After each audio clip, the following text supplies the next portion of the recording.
Hello everybody, welcome to first class education. स्वागत है आपका हमारी क्लास में। आज का हमारा टॉपिक है लोकसभा। फ्रेंड्स, चलिए जानते हैं हम कि लोकसभा क्या होता है, कैसे कार्य करती है और इसके कौन कौन से शस्त्र होते हैं और इसकी क्या शक्तियाँ होती है। इससे पहले फ्रेंड्स हमने राज्यसभा के बारे में देखा, संसद के बारे में देखा और हम देखने वाले हैं लोकसभा के बारे में। ठीक है फ्रेंड्स, चलिए तो स्टार्ट करते हैं हम आज का वीडियो। लोकसभा लोकसभा भारतीय संसद का निचला सदन है। आप जानते हो कि संसद में तीन अंग होते हैं संसद के, राष्ट्रपति, राज्यसभा और लोकसभा, जिसमें से हम संसद देख चुके हैं, संसद क्या होता है, और राज्यसभा भी देख चुके हैं। अगला हमारा है लोकसभा, जिनके हमने क्वेश्चन भी लगाए हुए हैं। ऐसा नहीं कि हमने सिर्फ उनको पढ़ा, उनको पढ़ने के साथ साथ हमने उनके महत्वपूर्ण क्वेश्चन भी लगाया है जो एग्जाम में पूछे जाते हैं। ठीक है फ्रेंड्स, आज हम देख रहे हैं लोकसभा। तो यह भारतीय संसद का निचला सदन है। भारतीय संसद का ऊपरी सदन क्या है, वो राज्यसभा है। लोकसभा सार्वभौमिक वयस्क मताधिकार के आधार पर लोगों द्वारा प्रत्यक्ष चुनाव होता है। जो लोकसभा का चुनाव होता है वह प्रत्यक्ष चुनाव होता है और चुने हुए प्रतिनिधियों से गठित होती है। लोगों के द्वारा बनेगी जो सदन है वह लोकसभा है। भारतीय संविधान के अनुसार सदन में सदस्यों की अधिकतम संख्या कितनी हो सकती है, 252। लोकसभा की अधिकतम सीट 252 हो सकती है। यह इंपॉर्टेंट क्वेश्चन है। ठीक है, जिसमें 530 सदस्य विभिन्न राज्यों से और 20 सदस्य केंद्र शासित प्रदेशों से आते हैं। हमारे यहाँ अभी 28 राज्य है और 8 केंद्र शासित प्रदेश है, जिसमें से 28 राज्यों में से 530 सदस्य आते हैं और 20 सदस्य केंद्र शासित प्रदेश 8 जो है उनसे आते हैं। ठीक है, अच्छा, यदि सदन में पर्याप्त प्रतिनिधि नहीं होने की स्थिति में राष्ट्रपति यदि चाहे तो आंग्ल भारतीय समुदाय के 2 प्रतिनिधियों को लोकसभा के लिए मनोनीत कर सकता है। पर अभी इस बार ऐसा हुआ कि 2020 में क्या हुआ है, 25 जनवरी 2020 के बाद से एंग्लो इंडियन की रिजर्वेशन को नहीं बढ़ाया गया, तो वह स्वतः ही समाप्त हो गया। मतलब कि अब एंग्लो इंडियन लोकसभा में नहीं आ सकते। ठीक है, तो यह थी लोकसभा की क्या होती है। चलिए हम आगे चलते हैं और इसके इतिहास के बारे में जानते हैं। तो इसका इतिहास क्या है। सबसे पहली जो प्रथम लोकसभा जिसका गठन कब होता है, 1952 में। वो भी कब, जब हमारे आम चुनाव हुए थे। पहले आम चुनाव कब हुए थे भारत में, स्वतंत्र भारत में 1952 में हुए थे। ठीक है, चुनाव होने के बाद देश को पहली लोकसभा मिली। भारतीय राष्ट्रीय कांग्रेस 364 सीटों के साथ जीत हासिल करके आई थी। ठीक है, इसके साथ ही जवाहरलाल नेहरू ने भारत के पहले प्रधानमंत्री बने, जो भारतीय राष्ट्रीय कांग्रेस को लगभग 45% मत मिले थे उस समय। ठीक है फ्रेंड्स, तो यह इसका इतिहास था। अब हम आगे बढ़ते हैं और देखते हैं राज्यों के अनुसार सीटों की संख्या। आई होप आपको यह वीडियो समझ में आ रहा होगा कि लोकसभा क्या होती है, और आपको कुछ भी डाउट लगता है तो आप हमें कमेंट बॉक्स में बता सकते हैं। हम आपके डाउट कमेंट बॉक्स में क्लियर करेंगे। ठीक है फ्रेंड्स, और आपको वीडियो पसंद आता है तो ज़्यादा से ज़्यादा लोगों में शेयर कीजिए और हमारे चैनल को सब्सक्राइब कीजिए। ठीक है, चलिए आगे चलते हैं। राज्यों के अनुसार सीटों की संख्या। तो राज्य के अनुसार सीट कितनी कितनी किस राज्य में होती है, कैसे होती है। भारत के प्रत्येक राज्य को उसकी जनसंख्या के आधार पर लोकसभा सदस्य मिलते हैं। एक लोकसभा सदस्य उसकी जनसंख्या के आधार पर मिलते हैं, जो राज्य होता है। ठीक है फ्रेंड्स, वर्तमान में यहाँ 1971 की जनसंख्या पर आधारित है। मतलब कि 1971 में जब हमारी जनगणना हुई थी उसके आधार पर ही अभी लोकसभा के सदस्य हर राज्य में बनते हैं। ठीक है, अगली बार लोकसभा के सदस्यों की संख्या 2026 में निर्धारित की जाएगी।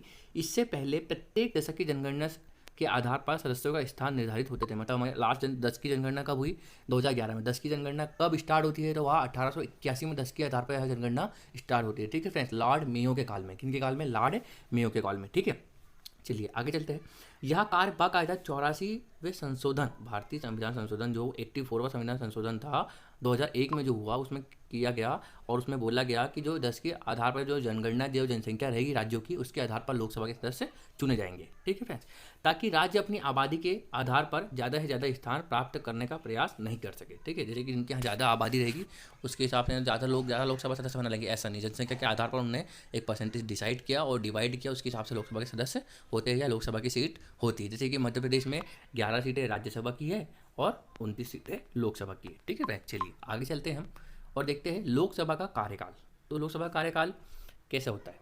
यदि समय से पहले भंग न किया जाए तो लोकसभा का कार्यकाल अपनी पहली बैठक से लेकर अगले 5 वर्ष तक होता है। मतलब कि लोकसभा यदि एक बार कार्यकाल उसका चालू हो गया तो इसको यदि भंग नहीं किया जाए, मतलब कि यह भंग हो सकती है लोकसभा, और राज्यसभा एक स्थायी सदन है जिसको हम भंग नहीं कर सकते। तो इसका कार्यकाल कितने साल का होता है, 5 साल का, और राज्यसभा का 6 साल का होता है। ठीक है, उसके बाद यह स्वतः भंग हो जाती है। 5 साल बाद यदि कोई भंग नहीं करता है तो वह अपने आप भंग हो जाएगी। मतलब कार्यकाल 5 साल का है। लोकसभा के कार्यकाल के दौरान यदि आपातकाल की घोषणा की जाती है तो संसद को इसका कार्यकाल कानून के द्वारा एक समय में अधिकतम 1 वर्ष तक बढ़ाने का अधिकार है। यदि कोई आपातकाल, राष्ट्रीय आपातकाल लग जाता है या कहीं पे मतलब कि गृह युद्ध हो जाता है, तो आपातकाल की स्थिति यदि बन जाती है तो संसद को इसका कार्यकाल कानून के द्वारा एक अधिकतम समय मतलब कि 1 साल तक के बढ़ाने का अधिकार है। जबकि आपातकाल की घोषणा समाप्त होने की स्थिति में इसे किसी भी परिस्थिति में 6 महीने से अधिक नहीं बढ़ाया जा सकता। मतलब कि एक सदन से दूसरे सदन के बीच का गैप कितना होना चाहिए, इसमें 6 महीने का होना चाहिए। 6 महीने से ज़्यादा का अंतर नहीं होना चाहिए। यही राज्यसभा के लिए भी है कि 6 महीने से ज़्यादा का अंतर नहीं होना चाहिए एक सदन से दूसरे सदन के बीच में। ठीक है फ्रेंड्स, चलिए तो आगे चलते हैं और हम देखते हैं कि लोकसभा की विशेष शक्तियाँ। तो मंत्रिपरिषद केवल लोकसभा के प्रति उत्तरदायी है। अविश्वास प्रस्ताव सरकार के विरुद्ध केवल यही लाया जा सकता है। फ्रेंड, अविश्वास प्रस्ताव क्या है हम आगे देखेंगे। अभी सिर्फ ये जानते हैं कि जो मंत्रिपरिषद है केवल लोकसभा के प्रति ही उत्तरदायी होता है, राज्यसभा के प्रति उत्तरदायी नहीं होता है। ठीक है, और अविश्वास प्रस्ताव सरकार के विरुद्ध केवल यहीं पे लोकसभा में ही लाया जा सकता है। जैसे कि अविश्वास से थोड़ा सा मैं आपको रूबर करा दूँ तो अविश्वास से मतलब जैसे कि अभी मान लो मध्य प्रदेश में सरकार बीजेपी की है, यदि उनके पास जैसे 230 विधानसभा की सीट है, उनको मतलब बनने के लिए कितनी चाहिए थी सीट, 164 चाहिए, 165 चाहिए। तो यदि उतने नहीं होता है तो अविश्वास प्रस्ताव जो सामने वाली पार्टी है वहाँ ला सकती है और सरकार को हटा सकती है। ठीक है भाई, चलिए आगे चलते हैं। धन बिल पारित करने में यह निर्णायक सदन है। मतलब कि जो धन विधेयक होता है वह सिर्फ और सिर्फ लोकसभा में लाया जाता है, वह राज्यसभा में नहीं लाया जा सकता और राज्यसभा इसके लिए बाध्य भी नहीं है। ठीक है भाई, चलिए आगे चलते हैं। राष्ट्रीय आपातकाल को जारी रखने वाला प्रस्ताव केवल लोकसभा में लाया जाता है और पास किया जाता है। यदि राष्ट्रीय आपातकाल यदि कोई स्थिति बनती है तो वह जो प्रस्ताव है वह केवल और केवल लोकसभा में लाया जा सकता है। फ्रेंड्स, यहाँ तीनों के तीनों क्वेश्चन बहुत इंपॉर्टेंट है कि मंत्रिपरिषद लोकसभा के प्रति उत्तरदायी है और धन बिल केवल कहाँ लाया जा सकता है, लोकसभा में लाया जा सकता है, और राष्ट्रीय आपातकाल का जो प्रस्ताव है वह भी सिर्फ लोकसभा में लाया जा सकता है। ठीक है फ्रेंड्स, आई होप आपको समझ में आया होगा। चलिए आगे चलते हैं। लोकसभा के शस्त्र। तो लोकसभा के शस्त्र कैसे थे? संविधान के अनुसार अनुच्छेद नंबर 85 के अनुसार संसद सदैव इस तरह के आयोजित की जाती रहती है और संसद के दो सत्रों के मध्य कितना का अंतर होना चाहिए, 6 माह से अधिक का अंतर नहीं होना चाहिए।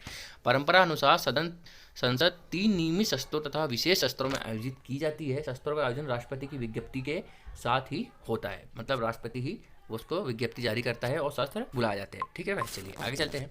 बजट शस्त्र वर्ष का पहला शस्त्र होता है। जो बजट आता है हमारा, जो मार्च अप्रैल में बजट आता है वह जो वर्ष का पहला शस्त्र होता है, क्योंकि हमारे हिंदू नववर्ष के हिसाब से जो गुड़ी पाड़वा उससे हमारा नववर्ष प्रारंभ होता है और पहला शस्त्र जो होता है वह बजट शस्त्र होता है। ठीक है फ्रेंड, सामान्यतः फरवरी मई के मध्य चलता है। जो पहला शस्त्र होता है वह फरवरी और मई के मध्य चलता है। अभी जो मई हमारा चल रहा है मतलब कि पहला शस्त्र चालू है हमारी लोकसभा का। यह सबसे लंबा तथा महत्वपूर्ण शस्त्र माना जाता है। इसी शस्त्र में बजट प्रस्तावित तथा पारित होता है और शस्त्र के प्रारंभ में राष्ट्रपति का अभिभाषण होता है। ठीक है फ्रेंड, चलिए आगे चलते हैं। मानसून शस्त्र। मानसून दूसरा शस्त्र होता है मानसून शस्त्र। वह कब तक चलता है? जुलाई से अगस्त के मध्य होता है यार। ठीक है फ्रेंड्स, चलिए नेक्स्ट है हमारा शरद शस्त्र। यह नवंबर से दिसंबर के मध्य होता है और सबसे कम समय अवधि का यही शस्त्र होता है। कौन सा होता है? वह शरद शस्त्र होता है। तो हमने 3 शस्त्र देखे, सबसे पहला बजट शस्त्र, दूसरा मानसून और तीसरा शरद शस्त्र। ठीक है फ्रेंड, चलिए आगे चलते हैं। और विशेष शस्त्र या इसके 2 भेद होते हैं। अब विशेष शस्त्र के बारे में जान लेते हैं। संसद के विशेष शस्त्र, लोकसभा के विशेष शस्त्र। ठीक है, तो संसद के विशेष शस्त्र प्रधानमंत्री की सलाह पर राष्ट्रपति इनका आयोजन करता है। ये नियमित शस्त्र के मध्य होता है। जैसे कि अभी कोरोना काल चल रहा है, प्रधानमंत्री को लगता है कि हमारे राज्यों में ये सुविधा करनी चाहिए, तो ऐसा कोई भी विशेष शस्त्र राष्ट्रपति से अनुमति लेकर राष्ट्रपति विज्ञप्ति जारी करेंगे और विशेष शस्त्र को बुलाएंगे। ठीक है फ्रेंड, चलिए आगे चलते हैं। इससे या उससे पृथक आयोजित किए जाते हैं विशेष शस्त्र। जो हमारे मेन शस्त्र होते हैं, जो 3 शस्त्र है, बजट शस्त्र, मानसून शस्त्र और शरद शस्त्र, इन तीनों से अलग होता है विशेष शस्त्र। ठीक है फ्रेंड, एक विशेष शस्त्र में कोई विशेष कार्य चर्चित तथा पारित किया जाता है। यदि सदन चाहे भी तो अन्य कार्य नहीं कर सकता। विशेष शस्त्र में से विशेष ही जो कार्य, जिस कार्य के लिए बुलाया गया विशेष शस्त्र, सिर्फ वही काम होगा। बाकी अन्य शस्त्र में जो कार्य चल रहे हैं वह कार्य इसमें नहीं होंगे, वो चाहे भी तो नहीं हो सकते। ठीक है फ्रेंड, चलिए आगे चलते हैं हम और देखते हैं लोकसभा का विशेष शस्त्र। यह अनुच्छेद, यह बहुत इंपॉर्टेंट है इसलिए मैं आपको अलग से बता रहा हूँ। यह अनुच्छेद कब 352 में इसमें यह वर्णन किया गया है, किंतु इसमें 44 संशोधन 1978 में स्थापित किया गया था। ठीक है, लोकसभा के कम से कम 1/10 सदस्य एक प्रस्ताव लाते हैं जिसमें राष्ट्रीय आपातकाल जारी न रखने की बात कही गई है। नोटिस देने के 14 दिन भीतर यह शस्त्र बुलाया जाता है। ठीक है सर, अब शस्त्रावासन। मंत्रिपरिषद की सलाह पर सदनों का शस्त्रवासन राष्ट्रपति करता है। इसमें संसद एक शस्त्र समाप्त हो जाता है तथा संसद दोबारा तभी शस्त्र कार्य कर सकती है जब राष्ट्रपति शस्त्र आरंभ का सम्मान जारी कर दे तथा शस्त्रावासन दशा में संसद में हो। मतलब कि ओवरऑल इसका कहने का मतलब है कि मंत्रिपरिषद की सलाह से शस्त्रावन राष्ट्रपति करता है, स्टार्ट भी राष्ट्रपति करता है और खत्म भी राष्ट्रपति द्वारा ही किया जाता है और दूसरा शस्त्र राष्ट्रपति बुलाता है। ठीक है फ्रेंड, चलिए आगे चलते हैं। समक्ष लंबित कार्य समाप्त नहीं हो सकते। मतलब कि इनके समक्ष लंबित कार्य जो रुके हुए कार्य वह समाप्त नहीं हो सकते, वह आगे वाले शस्त्र में जब आएगा तब चालू रहेंगे। अब स्थगन, किसी सदन के सभापति द्वारा सत्र के मध्य एक लघु अवधि का अंतराल लाया जाता है और इस सत्र समाप्त न हो तो उसके लंबित समाप्त कार्य हो जाते हैं। दो प्रकार के होते हैं, अनिश्चितकालीन, जब अगली मीटिंग समय देगा तब होगा। ठीक है फ्रेंड, आगे चलते हैं। लोकसभा का विघटन। लोकसभा का विघटन कौन करता है? राष्ट्रपति द्वारा मंत्रिपरिषद की सलाह पर किया जाता है, या लोकसभा भंग की जाती है किनके? मंत्रिपरिषद की सलाह से, राष्ट्रपति द्वारा। इससे लोकसभा का जीवन समाप्त हो जाता है। इसके बाद आम चुनाव ही होते हैं। विघटन के बाद सभी लंबित कार्य जो लोकसभा के समक्ष होते हैं समाप्त हो जाते हैं, किंतु बिल जो राज्यसभा में लाए गए हो वह लंबित होते हैं, समाप्त नहीं होते। या बिल जो राष्ट्रपति के सामने विचाराधीन हो वह भी समापन नहीं होते, वह राष्ट्रपति उन पर विचार कर सकता है। या राष्ट्रपति संसद के दोनों सदनों की लोकसभा विघटन से पूर्व संयुक्त बैठक बुला सकता है। संयुक्त बैठक के बारे में हम पिछले सेशन में बात कर चुके हैं। चलिए आगे चलते हैं। अब संसद में लाए जाने वाले प्रस्ताव, यह हमारा आज का लास्ट टॉपिक होगा और इसको समझने के बाद आई होप, मुझे लगता है कि आपको लोकसभा समझ में आई होगी। ठीक है फ्रेंड, चलिए तो लोकसभा में सबसे पहले क्या लाता है? अविश्वास प्रस्ताव लाया जाता है। मैंने अविश्वास के बारे में आपको बता दिया कि अविश्वास प्रस्ताव कैसे होता है।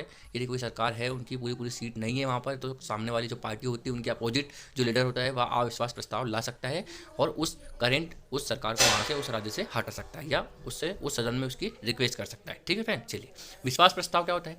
लोकसभा नियमों में इस प्रस्ताव का कोई वर्णन नहीं है, यह आवश्यकता अनुसार उत्पन्न होता है ताकि मंत्रिपरिषद अपनी सत्ता सिद्ध कर सके, और सदैव मंत्रिपरिषद लाती है। इसके गिर जाने पर यह त्यागपत्र देना पड़ता है। यदि विश्वास प्रस्ताव गिर जाए तो सरकार को त्यागपत्र देना पड़ता है। ठीक है, निंदा प्रस्ताव है एक, और एक काम रोको प्रस्ताव। तो यह 4 प्रस्ताव जो बहुत ही महत्वपूर्ण जो लोकसभा में लाए जाते हैं। ठीक है फ्रेंड्स, तो अब आई होप आपको भी यह वीडियो पसंद आया होगा, और आप इस वीडियो को ज़्यादा लोगों में शेयर कीजिए और हमारे चैनल को सब्सक्राइब कीजिए। और आपको कुछ भी डाउट हो लोकसभा के बारे में तो आप हमें नीचे कमेंट बॉक्स में कमेंट कर सकते हैं। Thank you so much.